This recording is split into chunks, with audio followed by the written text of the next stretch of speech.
सुनना ही पड़ेगा।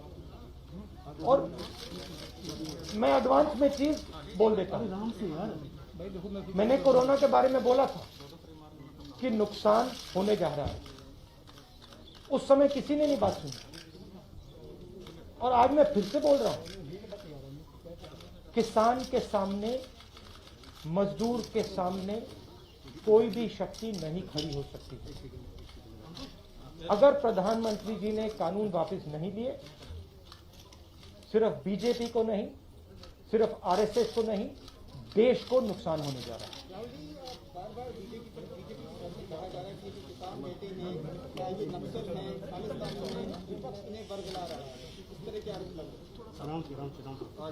देखिए, BJP Narendra Modi ji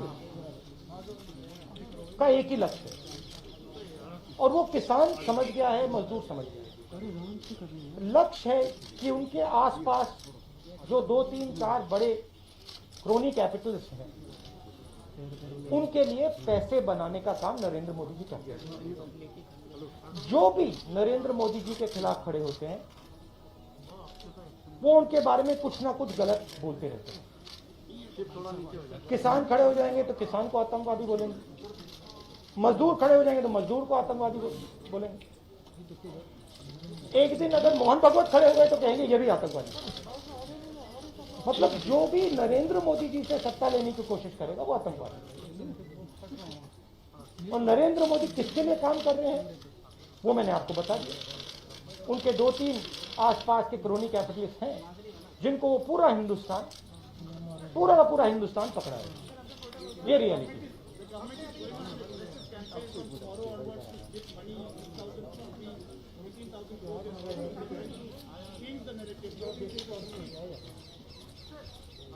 Look, the point is, it's a very simple thing. There are millions of people who live off our agricultural system. Large percentage of our people live off our agricultural system. These are laborers, they are farmers, they are small traders. These are these people.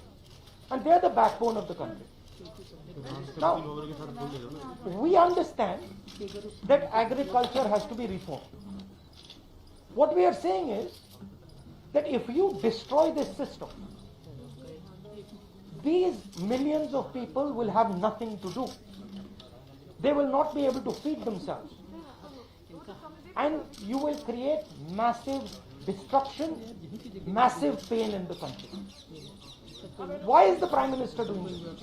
It is a very simple calculation. The Prime Minister is doing this because he wants to help 2 or 3 business people. He does not care what happens to these people. He will construct whatever narrative he has to construct to make sure that the wealth transfer that is taking place to 3 or 4 people continues. He will call people terrorists. He will call people anti-national. He will call people criminals. He will do whatever he has to do to transfer the wealth from these people, the backbone of this country, to those people. 3 or 4 of them, 5 of them. That's the crux. And we are fighting this. We are saying that in India, where you have destroyed the agricultural system, will not function. Just like I said, take Corona seriously.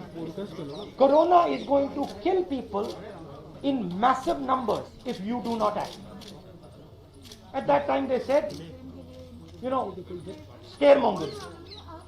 Now they are not saying scaremongering. When I suggested to the Prime Minister that do not do this in a centralized way, give power to this Chief Minister, he didn't do it. He caused thousands and thousands of people to die because he didn't do it. And then afterwards, after I said it in the press conference, he did it. So the point is, you have an incompetent man who is controlled by certain other people. This is what India has to understand. This is what all youngsters have to understand. You have an incompetent man who doesn't understand anything, running a system on the behalf of 3 or 4 other people who understand everything. And their aim is to take huge amounts of money from the poor people of India and put it in their pocket. And that is what we are fighting. And frankly, it doesn't matter what you think right now, because all of you will face it. There's not going to be a single person in this country who's not going to face it. If you're a farmer, you will face it. You're a small businessman, you will face it. You're a journalist, you will face it. This is an assault on the idea of India. That is why we're standing here. That is why I've gone to the president. That is why we signed these forms. So you posted a tweet about Vizag yesterday about a family which was struggling while doing their farming. But there's several more instances like this. But the BJP is saying this is just Punjab and farmers who are protesting here at the delegate. No other farmer in the country has a problem. That's just not true. That is just not true. We are not allowed to go out. We are not allowed to go out of the ICC office. The police stops us from going out. Why don't you let us go out? Why don't you let me go and tour in the states? See what happens.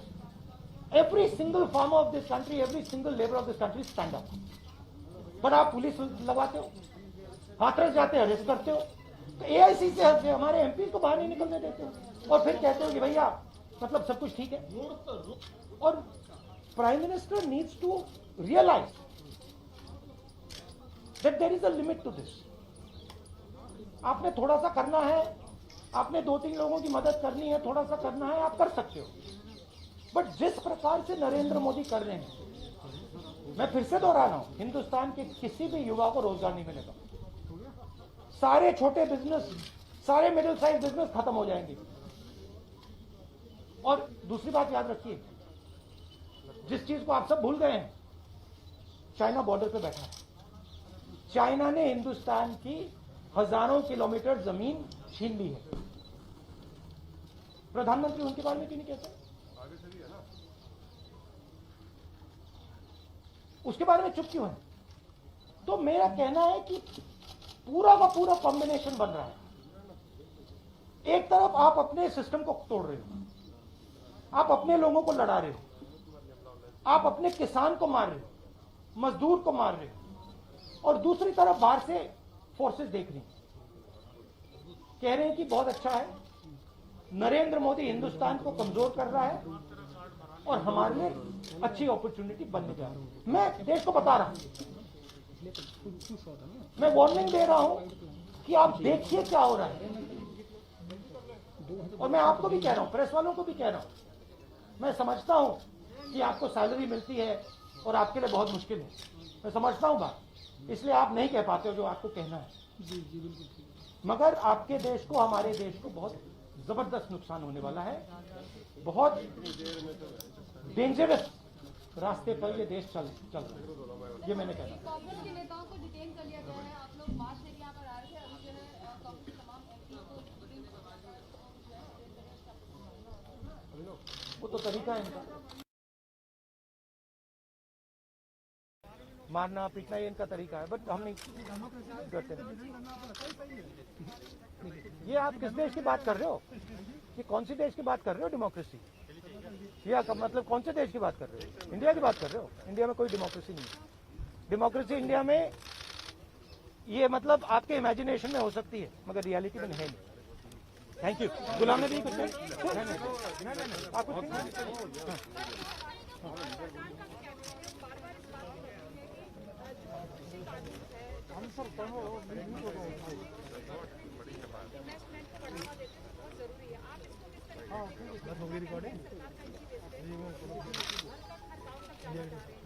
सवाल यह है investment कौन करेगा और investment का फायदा किसको मिलेगा. सवाल ये है. नहीं सुनिए, सवाल ये है कि हिंदुस्तान के एग्रीकल्चरल सिस्टम में कौन इन्वेस्ट करेगा और कौन पैसा बनाएगा. हिंदुस्तान के एग्रीकल्चरल सिस्टम में आज तक किसान ने इन्वेस्टमेंट किया है, मजदूर ने इन्वेस्टमेंट किया है. ये जो जवान हमारी सेना बॉर्डर पे खड़े हैं, इनके माता पिताओं ने किया. इन्वेस्टमेंट ये करते हैं और रिटर्न किसको मिलता है? रिटर्न 2-3 उनके उद्योगपति मित्रों को मिलता है. ये पूरा देश जानता है, पूरा देश इस बात को समझता है कि इन्वेस्टमेंट हम करते हैं. बहुत दूर खड़ा है, लॉक कर दूं? आपके माता पिता क्या करते हैं? गुलाम नबी साहब हाँ। बहुत दूर खड़े हैं। आप एग्रीकल्चर फार्मर थी, अब आप जर्नलिस्ट हैं, है ना? तो आप जानते हो कि आपके फादर ने इन्वेस्टमेंट किया या नहीं? अरे मैं आपसे पूछ रहा हूँ, आप देश की महिला हैं, ठीक है, कर आपके दिया पिता ने इन्वेस्टमेंट किया ना? मदर फार्मर है, उन्होंने इन्वेस्टमेंट किया ना? मैम, प्लीज, किसके लिए इन्वेस्टमेंट किया? क्या इन 2-3 लोगों के लिए इन्वेस्टमेंट किया, या आपके परिवार के लिए किया, आपके एजुकेशन के लिए किया, आपके स्वास्थ्य के लिए किया, आपके स्वास्थ्य के लिए किया, आपके एजुकेशन के लिए किया? मगर ये जो 2-3 बिजनेसमैन है उनके लिए तो नहीं किया ना। तो सवाल यही है, इन्वेस्टमेंट कौन कर रहा है? आपके माता पिता ने किया, करोड़ों किसानों ने किया, और रिटर्न किसको मिल रहा है?